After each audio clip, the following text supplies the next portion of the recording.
Hello everyone, this is Mahinoor. आज discuss करेंगे शिक्षण के सिद्धांत। देखिए, आप लोगों के जो शिक्षण के सिद्धांत होते हैं साइकोलॉजी में, ये टोटल 12 होते हैं। जो इस टॉपिक से सबसे इजी क्वेश्चन बन सकता है वो ये आता है कि कौन सा शिक्षण का सिद्धांत है और कौन सा शिक्षण का कौशल है। आपको दोनों टॉपिकों के अंदर डिफरेंस करने को बताया जाता है, ठीक है। तो आपके जो शिक्षण के सिद्धांत होते हैं वो 12 होते हैं और जो शिक्षण के कौशल होते हैं वो आपके 10 होते हैं, ठीक है। तो आप लोगों को ये समझना पड़ेगा कि 12 सिद्धांत कौन कौन से हैं और हम उनको अपनी टीचिंग में कैसे यूज़ करते हैं, ठीक है। तो यहाँ पर लिखा हुआ है शिक्षण सिद्धांत। तो सबसे पहले हमें इस शब्द को ही समझना पड़ेगा। देखिए, शिक्षण का मीनिंग होता है टीचिंग करना। कहने का मतलब आप क्लासरूम में जाते हैं, आपके सामने स्टूडेंट्स होते हैं और आप वहाँ पर क्या करते हैं, शिक्षण करते हैं। और सिद्धांत का मतलब होता है प्रिंसिपल्स। मीन्स आप अगर किसी क्लास में जाके टीचिंग कर रहे हो या फिर बच्चे को कुछ पढ़ा रहे हैं तो आप किन किन सिद्धांतों का पालन करेंगे, किन किन मेथड से पढ़ाएंगे, या आप कैसे पढ़ाएं कि बच्चे को भली भांति चीज़ें समझ में आ जाए, वो इजीली उस कॉन्सेप्ट को समझ पाए, ठीक है। तो इसी तरीके से हम देखेंगे शिक्षण के 12 सिद्धांत। सबसे पहला जो सिद्धांत है वो है करके सीखने का सिद्धांत। देखिए, ये बहुत ज़्यादा कॉमन सिद्धांत है, आप सभी लोगों को इसके बारे में कुछ ना कुछ पता होगा। लेकिन हमारा टारगेट क्या है कि अगर करके सीखने के सिद्धांत से कोई भी टॉपिक आ जाए, कोई भी क्वेश्चन अगर आ जाए तो हम उसको इजीली बना दें, ठीक है। तो देखिए, करके सीखने का सिद्धांत, जैसा कि इसके नाम से ही समझ में आ रहा है कि करना, किसी भी कार्य को करना, ठीक है। तो हम इसको और क्या कह सकते हैं, हम इसको कह सकते हैं क्रियाशीलता का सिद्धांत, या फिर इसमें बच्चा बहुत ज़्यादा एक्टिव होता है, क्रियाशील होता है। तो देखते हैं इसमें इसका डिटेलिंग क्या बनता है। क्रियाशीलता का सिद्धांत, अधिगम प्रक्रिया में सक्रिय रहना परम आवश्यक है। अधिगम प्रक्रिया, सीखने की जो प्रक्रिया होती है, जो प्रोसेस होता है, उसमें सक्रिय मीन्स होता है एक्टिव। मतलब अगर आप बच्चे को क्लासरूम में कुछ भी सिखा रहे हो टीचिंग करने के दौरान, तो अगर बच्चा एक्टिव है, सक्रिय है, तो क्या होगा कि वो बहुत बेहतर तरीके से चीज़ों को सीख पाएगा। और अगर बच्चा एक्टिव नहीं है तो इसका सीधा मतलब ये होता है कि बच्चे को बिल्कुल भी इंटरेस्ट नहीं आ रहा है आपकी क्लास में, ठीक है। तो फ्रोवेल कहते हैं कि बालक कार्य करके ही सीखते हैं। ये आपकी फ्रोवेल की डेफिनेशन हो गई कि बालक कार्य करके ही सीखते हैं और क्रिया द्वारा सीखना स्थायी सीखना होता है। स्थायी मतलब होता है परमानेंट। मतलब अगर बच्चा कोई भी कार्य कर रहा है और अगर वो क्रिया करके सीख रहा है, उस कार्य में वो बच्चा बहुत ज़्यादा एक्टिव है, तो इसका ये मतलब होता है कि वो स्थायी रूप से उस काम को सीख जाएगा। मीन्स एकदम हमेशा के लिए उस चीज़ को सीख जाएगा और कभी भी नहीं भूलेगा। क्योंकि आप लोगों ने नोटिस करा होगा कि जब हम बचपन में छोटे छोटे थे और हम लोग जब क्लासरूम में पढ़ते थे तो कुछ चीज़ें हम लोगों को याद करवाई जाती थी और कुछ चीज़ें हम लोगों को रटवाई जाती थी और कुछ कॉन्सेप्ट्स को हमें करवाया जाता था खेल खेल के माध्यम से या फिर कोई चार्ट दिखाकर। तो हम उन चीज़ों को ज़्यादा बेहतर तरीके से याद रख पाते थे जिनको हम सीखते थे करके। मतलब जिसमें हम सक्रिय रहते थे, बहुत ज़्यादा इन्वॉल्व रहते थे, तो उन चीज़ों को हम बहुत बढ़िया तरीके से सीख जाते थे। तो देखो, यहाँ पर जो फ्रोवेल की डेफिनेशन है, ये बहुत छोटी सी डेफिनेशन है, लेकिन इसको याद रखना पड़ेगा। इसका रीज़न ये है कि जो टीचिंग एग्जाम्स होते हैं वहाँ पर क्या करते हैं कि डेफिनेशन दे देते हैं और पूछ लेते हैं ये डेफिनेशन किस मनोवैज्ञानिक की है, ठीक है। तो इसलिए एक छोटी सी डेफिनेशन है, आपको ये याद रखना पड़ेगा। और ख़ास तौर से जो सुपर टेट या DSSB के एग्ज़ाम्स होते हैं उसमें छोटी डेफिनेशंस को बहुत ज़्यादा दिया जाता है, ठीक है। तो अब हमें याद रखना पड़ेगा कि चलो ठीक है, क्रियाशीलता का सिद्धांत हो गया। इसको एक बात याद रखिए कि क्रियाशीलता का सिद्धांत कह दो या फिर करके सीखने का सिद्धांत कह दो, दोनों की बात एक ही है। मतलब दोनों एक ही सिद्धांत के नाम है, ठीक है। क्रियाशीलता के सिद्धांत का सबसे बड़ा लाभ यह है कि सीखने में एकाग्रता रहती है। जब आप किसी चीज़ को खुद से करेंगे तो उसमें आपका बहुत ज़्यादा ध्यान लगता है, मन लगता है और एकाग्रता बढ़ती है। इसीलिए शिक्षण के दौरान ज़्यादातर यही सिखाया जाता है कि आप बच्चे को ज़्यादा से ज़्यादा इन्वॉल्व करें, ठीक है। तो क्रियाशीलता के सिद्धांत के अंतर्गत कुछ शिक्षण की विधियां भी आती हैं, जैसे मॉन्टेसरी विधि हो गई, किंडरगार्टन हो गई, डाल्टन हो गई, ठीक है। तो मॉन्टेसरी मारिया मॉन्टेसरी ने दी थी, मैडम मारिया मॉन्टेसरी। किंडरगार्टन जो दी थी वो आपका फ्रोवेल ने दी थी। और डाल्टन दी थी वो पारकास्ट ने दी थी। ठीक है, ये कुछ विधियां हैं, ये आपकी क्रियाशीलता के सिद्धांत के अंतर्गत आती हैं। और सिर्फ यही विधियां नहीं आती, ये एग्जाम्पल के थ्रू लिखा गया है, एग्जाम्पल की वजह से लिखा गया है। आपकी जितनी भी खेल विधि के अंतर्गत टोटल 7 विधियां आती, तो सातों विधियां क्रियाशीलता के सिद्धांत के अंतर्गत आ जाएंगी। अब क्या होता है कि क्रियाशीलता का जो सिद्धांत है, इसमें जो सबसे इम्पोर्टेंट पॉइंट आपको याद रखना है वो ये याद रखना है, जो क्रियाशीलता पर जोर देती हैं। ठीक है, ये पद्धतियां क्रियाशीलता, यहाँ से आप लोगों को ध्यान रखना है। ठीक है, राष्ट्रीय पाठ्यचर्या की रूपरेखा 2005, इसको आप इंग्लिश में शॉर्ट फॉर्म में क्या बोलते हो, NCF 2005। तो जो हमारा NCF है वो कहता है कि करके सीखने को मूलभूत सिद्धांत के रूप में मान्यता दी गई है। अब यहाँ पर हमें इस चीज़ से क्या पता चलता है कि हम चाहें तो करके सीखना कह लें, चाहे क्रियाशीलता का सिद्धांत कह लें, या फिर हम मूलभूत सिद्धांत कह लें, तीनों चीज़ें एक हैं, हमको कंफ्यूज होने की ज़रूरत नहीं है। तो शिक्षण का जो पहला सिद्धांत है उसका एक नाम हो गया मूलभूत सिद्धांत, दूसरा नाम हो गया क्रियाशीलता का सिद्धांत, और तीसरा हो गया करके सीखने का सिद्धांत। अब देखें, यहाँ पर एक क्वेश्चन ऐसे बन सकता है कि मूलभूत सिद्धांत किसको कहा गया है, तो फिर क्रियाशीलता को कहा गया है।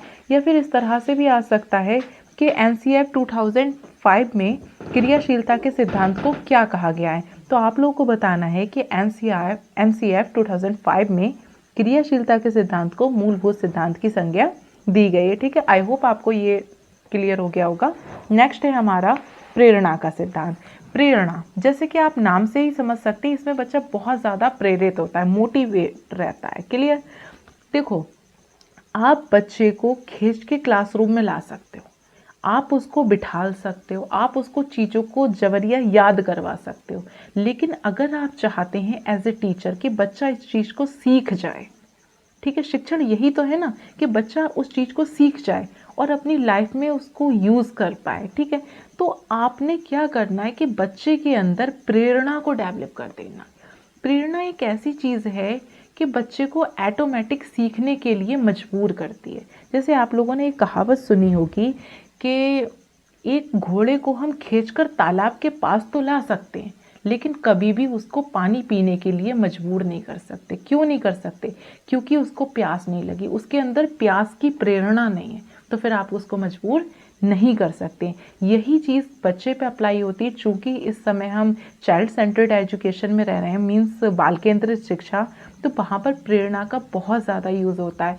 ये चीज़ आपको, ये जो मैं कॉन्सेप्ट आपको पढ़ा रही हूँ, ये आपको टीचिंग एग्ज़ाम्स में तो हेल्प करेंगे ही करेंगे, साथ के साथ अगर आप इंटरव्यू दे रहे हैं आपको उसमें भी बहुत ज़्यादा हेल्प करेंगे। ठीक है, प्रेरणा का सिद्धांत ये क्या कहता है कि मानव का स्वभाव है कि प्रशंसा से खुश हो जाता है और आलोचना से मायूस हो जाता है। कहने का मतलब एक छोटा सा बच्चा है, उसने कोई भी काम करा, मीन्स अगर हम कह सकते हैं कि उसने एक कागज़ को लिया और उससे एक अच्छा सा फ्लावर बना दिया, क्राफ्ट, ओके, क्राफ्ट में उसने फ्लावर बना दिया, तो आपने क्या करा कि उसकी थोड़ी सी तारीफ़ कर दी कि अरे वाओ बेटा बहुत अच्छा, वेरी गुड। आपने नोटिस किया होगा कि बच्चों की जब कॉपी चेक होती है तो उसमें good, very good, excellent, nice, ठीक है, ये सारी चीज़ें लिखी जाती हैं। क्यों लिखी जाती हैं? ताकि बच्चा अच्छी तरीके से प्रेरित हो सके, मोटिवेट हो सके और वो बेहतर तरीके से चीज़ों को सीख सके। तो यही कहा गया है कि मानव का स्वभाव है, ह्यूमंस का ये नेचर है, बिहेवियर है कि जब हम उनकी प्रशंसा करते हैं तो वो बहुत ज़्यादा खुश हो जाते हैं, और जब हम उनकी आलोचना करते हैं या फिर उनकी बुराई करते हैं तो वो मायूस हो जाते हैं। और मायूस होने के बाद कोई भी इंसान सीख नहीं सकता, क्योंकि उसका ब्रेन जो होता है वो मायूस होने पर उतना बेहतर तरीके से एक्टिव नहीं होता जितना वो हैप्पी होता है तब एक्टिव होता है। ठीक है, तो इसमें भी एक छोटी सी डेफिनेशन है केली महोदय के अकॉर्डिंग फॉर केली, शिक्षण में अभिप्रेरणा किसी न किसी रूप में अवश्य उपस्थित रहना चाहिए।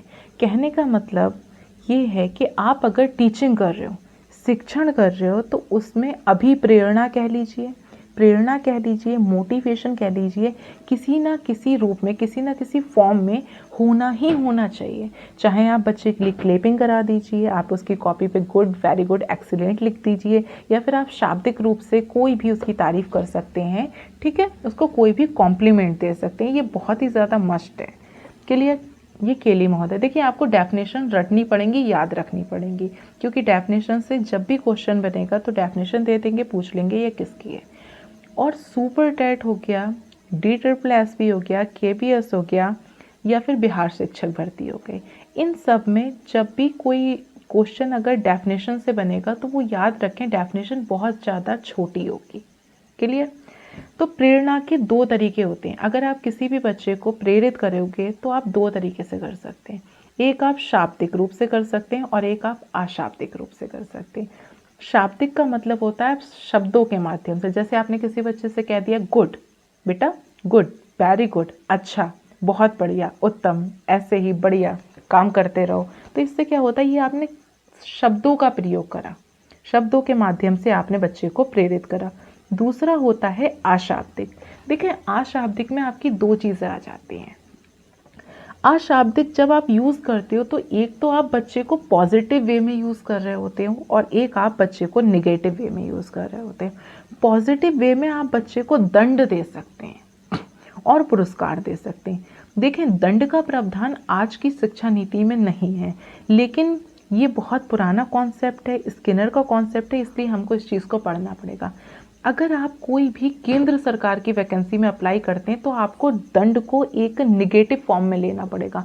मीन्स अगर दंड आपके किसी भी क्वेश्चन के ऑप्शन में आ रहा है तो वो ऑप्शन कभी भी राइट नहीं हो सकता, ठीक है। और हमेशा आपको पुरस्कार को आगे रखना पड़ेगा। और अगर आप लोग राज्य की किसी भी भर्ती में बैठ रहे हो तो वहाँ पर दंड जितना पावरफुल होगा उतना ही पावरफुल पुरस्कार होगा। ओके,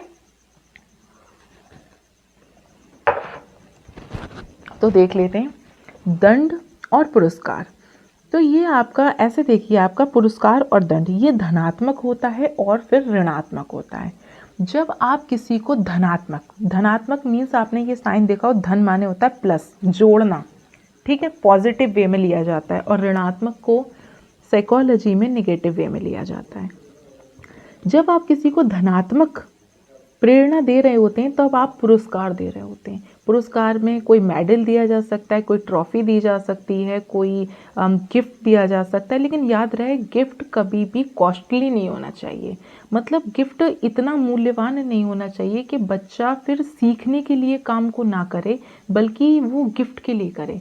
जैसे आप ये समझ लीजिए, आपने बच्चे को एक ड्राइंग बनाने के लिए दी, सपोज दैट आपने मैंगो बनाने के लिए दिया और आपने पुरस्कार में कोई मनी रख दिया, ठीक है, पैसे रख दिए, तो बच्चा क्या होगा, फिर उसका फोकस इस चीज़ पे नहीं होगा कि मैं ड्राइंग को अच्छे से बनाऊं, बल्कि उसका फोकस इस पे होगा कि मैं इसको जल्दी से बढ़िया तरीके से कंप्लीट करूं ताकि मुझे पैसे मिल सकें। तो वैल्यू किसकी हो गई? वैल्यू हो गई पुरस्कार की, ना कि उस कार्य की जिसको सिखाने के लिए आपने पुरस्कार का निर्धारण करा था, ठीक है। तो पुरस्कार कभी भी इतना ज़्यादा पावरफुल नहीं होना चाहिए कि वो शिक्षा के आगे आ सके, वो अधिगम के आगे आ सके, ठीक है। और अब आप देख लीजिए धनात्मक में क्या होता है, ये सक्रिय अनुक्रिया को की संभावना को बढ़ाता है। मतलब अगर बच्चे ने कोई अच्छा काम करा और आपने उसको पुरस्कार दिया तो हाई चांसेस हैं कि बच्चा आगे भी बहुत अच्छा काम करेगा ताकि उसको पुरस्कार मिल सके। और ऋणात्मक क्या होता है, ये बच्चे की गलतियों को सुधारने के लिए होता है। इसमें आप सीधे तरीके से बच्चे को दंड देते हैं। दंड में आप कभी भी बच्चे के साथ मारपीट, अशाब्दिक आप ऐसे शब्दों का प्रयोग नहीं कर सकते जो अमानवीय हों, ठीक है। तो ऋणात्मक में क्या हो जाएगा, अवांछित व्यवहार को रोकने के लिए। एक व्यवहार होता है वांछित और एक व्यवहार होता है अवांछित। जो वांछित व्यवहार होता है उसे बोलते हैं सही व्यवहार, अच्छा व्यवहार, और अवांछित व्यवहार होता है उसे बोलते हैं गलत व्यवहार।